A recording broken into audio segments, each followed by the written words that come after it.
नमस्कार साथीहरु, तपाईलाई स्वागत छ पुनः एउटा अर्को राम्रो खाली भिडियोमा। आजको हामी यस भिडियोमा पढ्न गइरहेको छौं प्रदेश लोकसेवा आयोग सुदूरपश्चिम प्रदेशले अघिल्लो वर्ष विज्ञापन गरेको थियो पाँचौं तरह नायक सुब्बा सरहको, जुन विविध कारणले परीक्षा सञ्चालन हुन सकेको थिएन। सो अब चाहिँ नयाँ मिति परीक्षा मिति सार्वजनिक भइसकेको छ। कहिले भन्दाखेरि माघ 3 गते 2082 माघ 3 गते दिउँसो 2 बजेतिर। सो आज हामी चाहिँ एकदमै इम्पोर्टेन्ट जुन यो फर्स्ट पेपरमा एकदमै इम्पोर्टेन्ट रहेको खण्ड टपिक्स नेपालको भूगोल रहेको छ, जसमा हाम्रो 4 नम्बरको आउँछ। हजुरहरूलाई सबैलाई थाहै छ। सो हामी आज त्यही विषयमा पढ्न गइरहेको छौं। पढ्न भन्दा पनि छलफल गर्नेछौं। विगतमा के क्वेशनहरु आएका थिए र आगामी वर्षमा के क्वेशनहरु आउन सक्छन् भनेर हामी पढ्न गइरहेको छौं। सो ढिलो नगरी हामी भिडियो सुरु गरौँ है त। Let's start. फर्स्ट क्वेशन रहेको छ, नेपालको क्षेत्रफल कति वर्ग माइल रहेको छ? यो चाहिँ अधिकृत 2075 मा सोधिएको प्रश्न हो। प्रश्न फेरि सुन्नुस्, नेपालको क्षेत्रफल कति वर्ग माइल रहेको छ? अप्सन नम्बर ए मा छ 1,47,181। त्यसैगरी अप्सन बी मा छ 52,867। त्यसैगरी सी मा छ 58,627। डी मा रहेको छ 56,827। यसमध्ये सबैभन्दा उत्तम सही विकल्प कुन हो तपाईहरु भन्नुस् त? यसको सबैभन्दा उत्तम विकल्प रहेको छ अप्सन नम्बर, सोच्नुस् कुन अप्सन होला, र यसको सही अप्सन रहेको छ अप्सन नम्बर डी 56,827 वर्ग माइल रहेको छ। नेपालको क्षेत्रफलको कति माइलमा छ भन्ने सोधेको भएपछि अप्सन नम्बर डी रहेको छ 56,827 माइल। त्यसैगरी नेक्स्ट क्वेशन रहेको छ, कालापानी लिपुलेख र लिम्पेदुरा सहितको नेपालको संस्कृति यसमा संशोधित हुनुपर्ने थियो, संशोधित बुझ्नु होला। नेपालको संशोधित नयाँ नक्सा नेपाल राजपत्रमा प्रकाशित भई कहिलेदेखि लागुमा आएको थियो? यो चाहिँ हाम्रो एग्री पर्सा 2081 मा सोधेको क्वेशन हो। तपाईले क्वेशन बुझ्नुभयो नि। कालापानी लिपुलेख र लिम्पेदुरा सहितको नेपालको नयाँ नक्सा राजपत्रमा प्रकाशित भई कहिलेदेखि लागू भएको थियो? यसको अप्सनहरु रहेको छ 2077 वैशाख 4, 2077 जेठ 4, 2077 असार 4 र 2077 साउन 4। यसको one of the best alternate कुन हुन सक्छ? यसो गेस गर्नुस् त, कुन हुन सक्छ? आफू भन्नुस् त, कमेन्ट गर्नुस् त। यसको बेस्ट अल्टरनेट हुन सक्छ मतलब हो 2077 साउन 4 गते। अप्सन नम्बर सी नै यसको बेस्ट राइट एन्सर रहेको छ। त्यसैगरी नेक्स्ट क्वेशन रहेको छ थर्डमा, फुङफुङ झरना कहाँ पर्दछ? तपाईले फेरि क्वेशन सोध्नुस्, फुङफुङ झरना कहाँ पर्दछ? यो चाहिँ हाम्रो कोशी पाँचौं तह 2080 मा सोधिसकेको क्वेशन हो। यसको अप्सन रहेको छ नुवाकोट, रसुवा, तेह्रथुम, दार्चुला। यसको सबैभन्दा बेस्ट अल्टरनेट कुन हुन सक्छ? गेस गर्नुस् त। यसको सबैभन्दा बेस्ट एन्सर गेस गर्नुस् र यसको सबैभन्दा बेस्ट एन्सर रहेको छ नुवाकोट। यानी कि फुङफुङ झरना कुन जिल्लामा पर्दछ? नुवाकोटमा रहेको छ। यो चाहिँ हाम्रो कोशीमा सोधेको प्रश्नको एन्सर रहेको छ। त्यसैगरी चौथो नम्बरमा प्रश्न रहेको छ, सुदूरपश्चिम प्रदेशको 2078 सालको जनगणना अनुसार कुल कति जनसङ्ख्या रहेको छ? यो चाहिँ हाम्रो अनुमानित प्रश्न रहेको छ, सोध्न पनि सक्छ। 78 सालको जनगणना अनुसार सुदूरपश्चिम प्रदेशको कुल कति जनसङ्ख्या रहेको छ? अप्सन नम्बर 1 मा रहेछ 19,539। अप्सन बी मा रहेको छ 12,72,786। त्यसैगरी सी मा रहेको छ 14,21,997। त्यसैगरी अप्सन नम्बर 26 मा रहेको डी मा रहेको छ 26,94,783। गेस गर्नुस् त यसको one of the best answer के हुन सक्छ? साथीहरु यसको चाहिँ बेस्ट एन्सर रहेको छ हाम्रो अप्सन नम्बर डी 26,94,783। तर यिनीहरु अरु ए बी सी अप्सन पनि एकदमै इम्पोर्टेन्ट रहेको छन्। जुन यो अप्सन नम्बर ए रहेको छ 19,539, यो चाहिँ हाम्रो सुदूरपश्चिम प्रदेशको क्षेत्रफल रहेको छ। त्यसैगरी अप्सन नम्बर बी मा रहेको 12,72,783, यो चाहिँ सुदूरपश्चिम प्रदेशमा रहेका पुरुषको कुल जनसङ्ख्या रहेको छ। त्यसैगरी अप्सन नम्बर सी मा रहेको 14,21,997 चाहिँ यस प्रदेशमा रहेका महिलाहरूको कुल जनसङ्ख्या रहेको छ। त्यसैगरी नेक्स्ट क्वेशन रहेको छ, सुदूरपश्चिम प्रदेशमा बोलिने थारू भाषाको प्रतिशत कति रहेको छ? यो पनि अनुमानित प्रश्न रहेको छ। सुदूरपश्चिमको इक्जाम हुँदैछ, सायद यो पनि सोध्न सक्छ भन्ने अनुमानित मैले आफै राखेको। यसको पहिलो अप्सन रहेको छ 42.4%, 18.1%, 14.8%, र त्यसै गरी लास्टमा रहेको छ 1.7%। यसको सबैभन्दा बेस्ट एन्सर मतलब थारू भाषाको प्रतिशत कति रहेको छ, यसको एन्सर भन्नुहोस् त कति रहेको छ। यस प्रश्नको राइट एन्सर रहेको छ अप्सन नम्बर सीमा रहेको 14.8% सुदूरपश्चिम प्रदेशमा बोलिने थारू भाषाको प्रतिशत रहेको छ। त्यसै गरी अन्य प्रश्नहरू जस्तै ए, बी र डीको पनि इम्पोर्टेन्ट रहेको छ। अप्सन नम्बर एमा रहेको 42.4% चाहिँ सुदूरपश्चिममा बोलिने सबैभन्दा बढी भाषा रहेको छ नेपाली भाषा। नेपाली भाषा चाहिँ 42.4% बोलिने गर्दछ। त्यसै गरी अप्सन नम्बर बीमा रहेको 18.1% चाहिँ यो चाहिँ हाम्रो सेकेन्ड धेरै बोलिने भाषा रहेको छ जुन चाहिँ डोटेली रहेको छ 18.1%। त्यसै गरी अप्सन नम्बर डीमा रहेको 1.7% रहेको छ यो चाहिँ हाम्रो सुदूरपश्चिम प्रदेश सबैभन्दा कम बोलिने भाषा रहेको छ जुन रहेको छ दार्चुलेली। त्यसै गरी नेक्स्ट क्वेसन रहेको छ सुदूरपश्चिम प्रदेश सबैभन्दा होचो भूभाग कुन जिल्लामा रहेको छ, यो पनि अनुमानित रहेको छ, यो पनि सोध्न सक्छ एकदमै।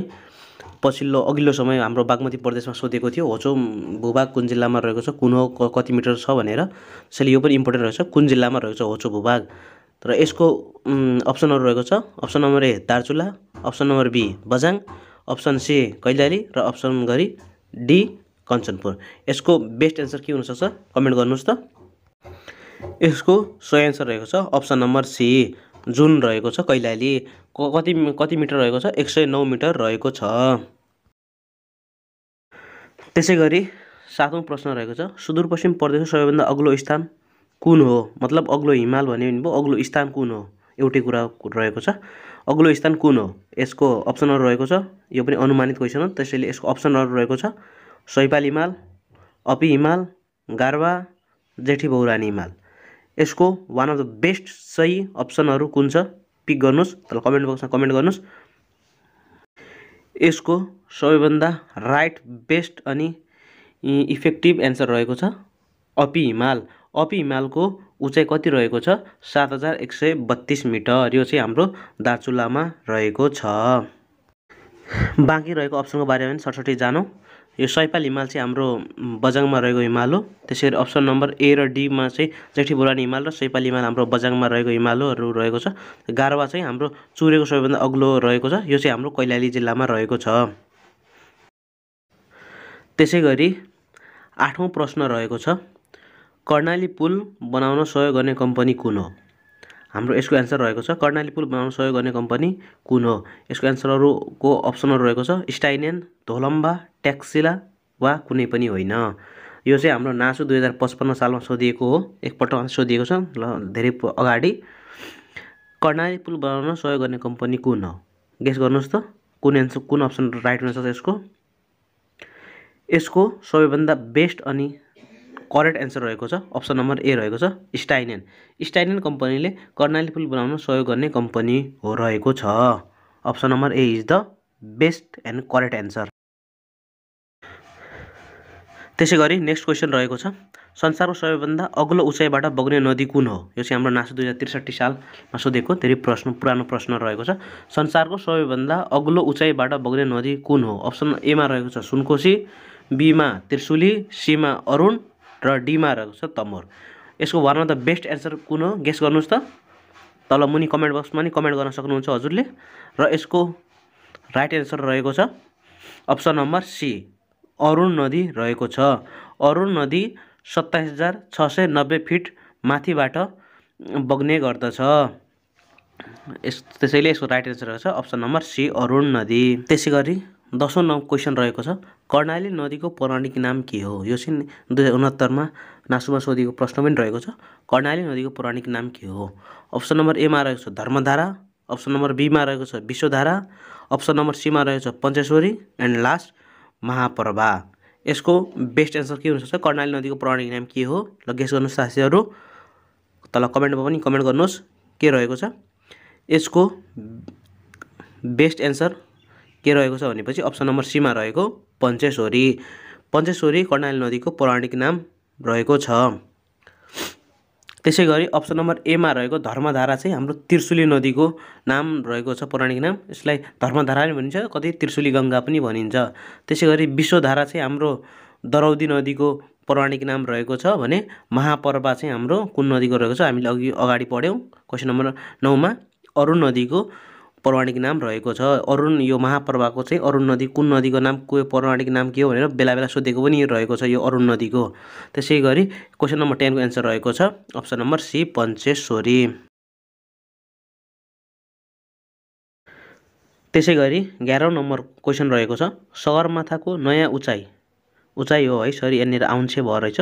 यो चाहिँ नयाँ उचाइ रहेको छ 8848.86 मिटर कहिले सार्वजनिक भएको थियो। नयाँ उचाइ चाहिँ कहिले सार्वजनिक भएको थियो यो पनि हाम्रो अनुमानित प्रश्न रहेको छ जुन एकदमै इम्पोर्टेन्ट पनि हुनसक्छ हाम्रो यो सुदूरपश्चिम प्रदेशमा सोध्नको लागि।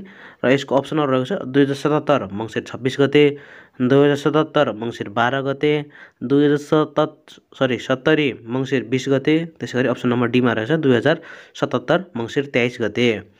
यसको राइट एन्सर के हुन्छ साथीहरू गेस गर्नुहोस् त, वा तल कमेन्ट बक्समा कमेन्ट पनि गर्नुहोस् अप्सन नम्बर 11 को अप्सन नम्बर यति एन्सर भनेर। र साथीहरू यसको वान अफ द बेस्ट अनि राइट एन्सर रहेको छ अप्सन नम्बर डी 2077 मङ्सिर 23 गते सगरमाथाको नयाँ उचाइ सार्वजनिक भएको थियो 8848.86 मिटर। त्यसै गरी आजको यस भिडियोको लास्ट क्वेसन रहेको छ जुन एकदम इम्पोर्टेन्ट पनि हुनसक्छ साथीहरू। नेपालको सबैभन्दा अग्लो अग्लो झरना कुन हो? नेपालको सबैभन्दा अग्लो झरना कुन हो? अप्सन नम्बर ए मा रहेको छ ह्यातुङ झरना, अप्सन नम्बर बी मा रहेको छ पचाल झरना, अप्सन नम्बर सी मा रहेको सुलीगढ झरना, त्यसरी अप्सन नम्बर डी मा रहेको छ रूप्से झरना। यसको सबैभन्दा राइट अनि करेक्ट एन्सर रहेको छ अप्सन नम्बर बी के रहेको छ पचाल झरना नेपालको सबैभन्दा अग्लो झरना रहेको छ। यसको कति मिटर उचाइ रहेको छ भनेपछि 381 मिटर उचाइ रहेको छ। त्यसै गरी यो चाहिँ हाम्रो कालीकोट जिल्लामा रहेको छ। त्यसै गरी अप्सन नम्बर ए मा रहेको ह्यातुङ झरना चाहिँ पचाल झरना हुनुभन्दा अगाडि चाहिँ यसलाई नेपालको सबैभन्दा अग्लो झरना भनिन्थ्यो। भनेपछि यसको उचाइ चाहिँ कति थियो भने 365 मिटर रहेको थियो। अनि पचाल झरनालाई कहिलेदेखि अग्लो झरना मानियो भनेपछि विक्रम सम्वत 2074 साउन 12 गते। त्यसै गरी सुलीगढ झरना चाहिँ हाम्रो विश्वको सबैभन्दा अग्लो स्थानमा रहेको झरना हो। कुन झरना? अप्सन नम्बर सी मा रहेको सुलीगढ झरना विश्वको सबैभन्दा अग्लो स्थानमा रहेको झरना हो। सुलीगढ झरना कतै पाउली पनि भनिन्छ। यो चाहिँ हाम्रो डोल्पा जिल्लामा रहेको छ।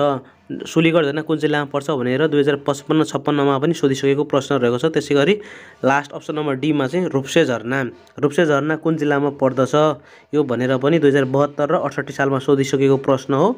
यो चाहिँ हाम्रो म्याग्दी जिल्लामा रहेको छ। यसबाट यसको करेक्ट एन्सर तपाईले थाहा पाउनुभयो। अग्लो झरना भनेको पचाल झरना, त्यसपछि योभन्दा सेकेन्ड रहेको ह्यातुङ झरना, अनि अग्लो स्थानमा रहेको झरना सुलीगढ झरना, अनि रूप्से झरना कुन जिल्लामा पर्छ भनेपछि म्याग्दी जिल्लामा। Okay guys, this much for today. आज चाहिँ हामी यति नै पढौँ। आज चाहिँ हामीले केही यसको पहिलो अंश हल्का कोट्यायौँ, 12वटा प्रश्नहरूलाई हेऱ्यौँ, केही विगतमा सोधेका, केही सोध्न सक्ने र केही थप एक्स्ट्रा कुराहरू पनि सिक्यौँ र सुन्यौँ। अब हामी पार्ट 2 लिएर फेरि पनि आउनेछौँ। यदि तपाईँले यो भिडियो रुचाउनुभयो भनेपछि कमेन्ट गर्नु होला। तपाईँलाई आजको यो भिडियो कस्तो लाग्यो, जस्तो लाग्यो त्यस्तै प्रतिक्रिया दिनु होला। ओके, त्यतिन्जेलको लागि टेक केयर, बाई बाई। यसपछि तपाईँहरू कुन खण्डको कुन टपिक्सको भिडियो चाहनुहुन्छ त्यो पनि कमेन्ट गर्नु होला। Take care, bye bye, see you soon.